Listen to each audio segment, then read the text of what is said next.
Bismillah, Assalamualaikum warahmatullahi wabarakatuh. Baik, kita akan melanjutkan pembahasan pendidikan Pancasila kita pada kelas 10 ini di bab 1, pembahasan terakhir yaitu berkaitan dengan gagasan solutif mengatasi perilaku yang bertentangan dengan Pancasila. Di era revolusi industri 4.0, penerapan Pancasila dalam kehidupan sehari-hari menghadapi tantangan yang berbeda dari 30 tahun yang lalu. Pesatnya kemajuan teknologi informasi telah mengubah kodrat zaman dan kodrat alam, sehingga menciptakan peluang sekaligus tantangan baru dalam mengimplementasikan nilai-nilai Pancasila. Era digital atau dunia yang mengecil. Berkat perkembangan teknologi informasi, dunia ini seperti mengecil. Satu wilayah dapat terhubung dengan wilayah lainnya melalui internet, baik melalui ponsel maupun laptop atau komputer. Dan kita yang berada di Indonesia dapat melihat dan membaca peristiwa yang terjadi di negara lain dengan bantuan teknologi informasi. Dan kondisi ini sangat berbeda dengan era awal kemerdekaan, di mana kemajuan teknologi informasi tidak sepesat saat ini. Perubahan ini memberikan dampak yang signifikan terhadap cara kita menerapkan dan menyebarkan nilai-nilai Pancasila. Peluang dan teknologi untuk Pancasila. Kampanye global. Dengan bantuan teknologi informasi, kita dapat mengampanyekan nilai-nilai Pancasila ke seluruh penjuru dunia dengan lebih efektif dan jangkauan yang luas. Ini peluang pertama. Peluang kedua berkaitan dengan inspirasi dunia. Praktik kehidupan kita yang berlandaskan Pancasila ini bisa menjadikan inspirasi bagi bangsa-bangsa di dunia, terutama dalam hal kerukunan dan kebinekaan. Peluang berikutnya yaitu adalah penyebaran kearifan, yaitu tradisi dan kearifan lokal kita yang dimiliki bangsa Indonesia dapat disebarluaskan melalui teknologi informasi ke seluruh dunia. Kearifan lokal Indonesia atau inspirasi dunia. Indonesia ini dikenal sebagai bangsa yang sangat beragam atau berbineka. Ada banyak suku, ras, bahasa, dan agama atau kepercayaan di Indonesia. Namun di tengah keragaman tersebut, bangsa Indonesia tetap dapat hidup rukun dan damai antar sesama. Seperti tradisi ngejot atau mungkin yang orang Bali gitu ya. Yaitu adalah sebuah tradisi memberikan makan kepada tetangga yang berlangsung dan mengharmoniskan pemeluk Islam dan Hindu, menunjukkan kerukunan dalam perbedaan. Atau misalkan pela gandong, yaitu adat dari Maluku ya. Mungkin teman-teman yang Maluku boleh dibantu gitu ya bagaimana cara pengucapannya. Seperti yaitu apa sih adat ini gitu ya, perjanjian persaudaraan di satu daerah dengan daerah lainnya yang mengharuskan saling menolong dan membantu meski berbeda agama. Kemudian di Papua ada bakar batu, di mana tradisi yang dilakukan untuk mencari solusi saat terjadi konflik. Ini menunjukkan cara damai menyelesaikan permasalahan. Lalu apa sih tantangan era digital ini? Di balik peluang tersebut tersimpan juga tantangan yang tidak mudah. Teknologi informasi membawa berbagai ancaman yang dapat merusak nilai-nilai Pancasila dan tradisi bangsa Indonesia. Seperti adanya pengaruh buruk dari luar. Kita dapat terpengaruh hal-hal buruk dari luar yang tidak sesuai dengan Pancasila dan tradisi kita melalui media digital. Ya seperti budaya orang luar, ya mungkin ada beberapa yang berbahaya seperti individualisme dan lain sebagainya. Atau cara berpakaian yang tentu ini berbeda sekali dengan kearifan budaya lokal kita yang orang timur ini lebih tertutup cara berpakaiannya. Kemudian tantangan berikutnya ada hoax dan ujaran kebencian. Informasi palsu dan ujaran kebencian ini menyebar sangat masif di media sosial, di mana bisa merugikan masyarakat dan merusak persatuan. Kemudian ideologi yang bertentangan. Ideologi yang bertentangan dengan Pancasila termasuk seperti radikalisme, terorisme, ini sangat dapat mempengaruhi kehidupan berbangsa kita. Yang berikutnya, tantangan era digital lainnya diantaranya yaitu adalah penyebaran narkoba. Dengan teknologi informasi, narkoba dapat menyebar dengan cepat, bahkan masuk ke desa dan perkampungan. Lalu bagaimana berpancasila di era media sosial? Menurut data We Are Social tahun 2019, penggunaan media sosial di Indonesia mencapai 150 juta atau sebesar 56% dari total populasi rakyat Indonesia. Setiap tahunnya penggunaan internet terus mengalami peningkatan yang signifikan dan membawa dampak besar terhadap penerapan nilai-nilai Pancasila. Kita lihat statistik hoax di media sosial. Kementerian Komunikasi dan Informatika atau Kominfo hingga tanggal 5 Mei tahun 2020 mencatat sebanyak 1.400 konten hoax dan disinformasi terkait COVID-19 yang beredar di masyarakat. Di Facebook atau platform Facebook ini menjadi platform dengan hoax terbanyak menurut riset dailysocial.id, yaitu sebesar 82,25%. Kemudian platform kedua terbanyak penyebaran informasi hoax ini ada di WhatsApp sebesar 56,55%. Kemudian ada Instagram, ya, yaitu platform ketiga ini adalah Instagram dalam penyebaran hoax dan disinformasi sebesar 29,48%.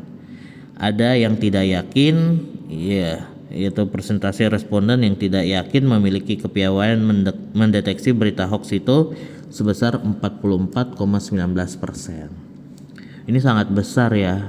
Ini statistik hoax di media sosial.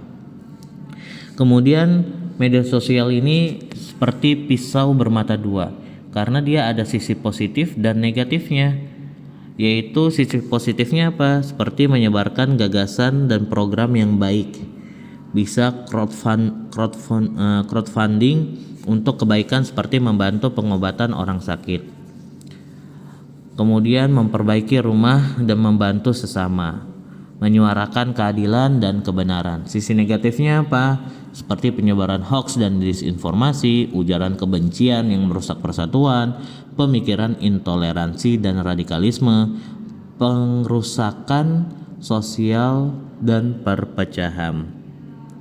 Kata kuncinya adalah bagaimana agar media sosial dapat digunakan untuk melakukan kebaikan, membantu sesama, dan menyuarakan keadilan sesuai dengan nilai-nilai Pancasila. Sila pertama berkaitan dengan ketuhanan yang Maha Esa. Permasalahan utamanya apa sih? Masih maraknya kasus intoleransi dan radikalisme agama yang terjadi hampir pada semua agama. Pelaku intoleransi seringkali atau acap kali gitu ya menyalahkan kelompok atau paham keagamaan di luar keyakinannya. Ya, ini potensi konfliknya apa di sila pertama? Ya, bangsa Indonesia yang majemuk ini rentan terhadap konflik berbasis agama. Karena sejarah mencatat konflik bernuansa agama pernah terjadi di Indonesia seperti konflik Ambon, konflik Poso, dan lain sebagainya. Lalu bagaimana solusinya? Solusinya masyarakat harus mampu hidup berdampingan secara damai dan saling menghormati meski berbeda agama dan keyakinannya. Dengan mengimplementasikan nilai-nilai toleransi yang terkandung dalam sila pertama Pancasila. Kemudian sila kedua, kemanusiaan yang adil dan beradab. Ya, saat pandemi COVID-19 yang terjadi sejak tahun 2020 menyisakan banyak persoalan kemanusiaan. Tidak hanya mengakibatkan jutaan nyawa melayang, tetapi juga menyisakan berbagai persoalan kemanusiaan lainnya. Seperti apa? Krisis ekonomi. Angka pengangguran dan kemiskinan meningkat tajam. Banyak orang yang kelaparan dan kesulitan mencari nafkah. Peningkatan kriminalitas. Tindak kriminalitas meningkat tajam karena tekanan ekonomi dan sosial. Krisis psikologis. Ketakutan dan kecemasan menghinggapi banyak orang dan menciptakan krisis kemanusiaan. Yang terakhir, bagaimana solusinya? Yaitu yang berikutnya yang permasalahan atau persoalan kemanusiaan lainnya, yaitu adalah solusi kemanusiaan. Mengasah kepekaan dan naluri kemanusiaan, menguatkan ikatan solidaritas sosial, menunjukkan empati antar sesama. Ya. Kemudian sila ketiga berkaitan dengan persatuan Indonesia. salah satu tantangan bangsa Indonesia saat ini adalah menjaga persatuan dan kesatuan bangsa. Secara geopolitik ada cukup banyak tantangan dan ancaman, baik yang berasal dari dalam maupun dari luar negeri. Kita lihat ancaman internal, kelompok separatis teroris atau KST Papua, ya. Kemudian hoax dan ujaran kebencian yang merebak di media sosial. Ini adalah ancaman internal. Ancaman eksternalnya apa?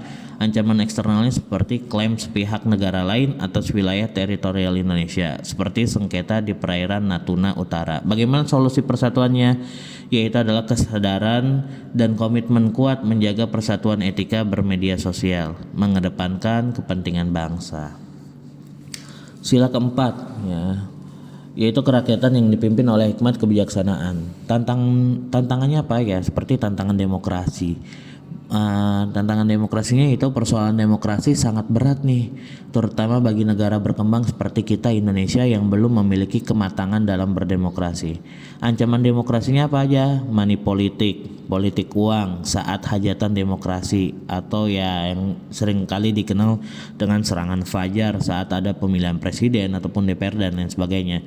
Kemudian ada jual beli jabatan dan korupsi, nepotisme dan penyalahgunaan jabatan. Gimana gagasan solutifnya atau solusi demokratisnya? Yaitu kembali pada Pancasila dengan mengamalkan nilai-nilai demokrasi Pancasila yang mengedepankan musyawarah, mufakat, kearifan, dan kegotong royongan. Yang kelima, berkaitan dengan keadilan sosial bagi seluruh rakyat Indonesia. Permasalahan sila kelima ini berupa tantangan mewujudkan keadilan sosial bagi seluruh rakyat Indonesia. Keadilan sosial dalam konteks ini mencakup seluruh aspek kehidupan, terutama aspek ekonomi, seperti 1. Keadilan sosial, 2. Pemberdayaan sistematis, 3. Sinergi pemerintah dan rakyat, 4. Mengatasi ketimpangan ekonomi. Dan masih terjadi banyak ketimpangan, kesenjangan, dan ketidakadilan ekonomi di Indonesia tanpa campur tangan pemerintah untuk membantu perekonomian masyarakat. Kehidupan ekonomi masyarakat yang kurang berdaya akan selalu tertinggal dibandingkan dengan masyarakat pemilik modal. Lalu strategi komprehensif penerapan Pancasila. Pertama, edukasi digital. Dengan meningkatkan literasi digital masyarakat untuk mengenali hoaks dan ujaran kebencian serta menggunakan media sosial secara bijak. Kedua, penguatan toleransi dengan mengampanyekan nilai-nilai toleransi dan kerukunan antar umat beragama melalui berbagai platform digital dan tradisional. Ketiga, dengan cara apa? Yaitu pemberdayaan ekonomi. Dengan mengintensifkan pemberdayaan masyarakat secara sistematis dan terencana untuk mengurangi kesenjangan ekonomi. Yang keempat, dengan penguatan demokrasi. Menerapkan demokrasi Pancasila yang mengedepankan musyawarah mufakat, kearifan, dan kegotong royongan. Yang terakhir dengan apa? Salah satunya itu yang terakhir sinergi nasional. Dengan membangun komitmen dan sinergi bersama antara pemerintah dan seluruh rakyat Indonesia dalam mengimplementasikan Pancasila. Ya. Kemudian komitmen bersama. Ya, Pancasila di era digital. Diperlukan komitmen dan sinergi bersama baik pemerintah maupun seluruh rakyat Indonesia untuk mengimplementasikan dan mengampanyekan nilai-nilai keadilan sosial bagi seluruh rakyat Indonesia dalam kehidupan bermasyarakat, berbangsa, dan bernegara. Yaitu misalkan komitmen bersama berkaitan dengan teknologi untuk kebaikan, dengan memanfaatkan kemajuan teknologi informasi untuk menyebarkan nilai-nilai Pancasila dan kearifan lokal Indonesia ke seluruh dunia. Kemudian yang berkaitan dengan komitmen bersama persatuan dalam kebinekaan, yaitu menjaga persatuan dan kesatuan bangsa di tengah keragaman suku, ras, bahasa, dan agama dengan semangat Bhinneka Tunggal Ika. Yang terakhir, komitmen bersama untuk bagaimana masa depan Pancasila, memastikan Pancasila tetap relevan dan dapat diimplementasikan dalam menghadapi tantangan zaman yang terus berkembang. Dan inilah pembahasan terakhir kita pada bab 1 di pelajaran pendidikan Pancasila kelas 10. Ya, kurang lebihnya mohon maaf. Saya akhiri. Assalamualaikum warahmatullahi wabarakatuh.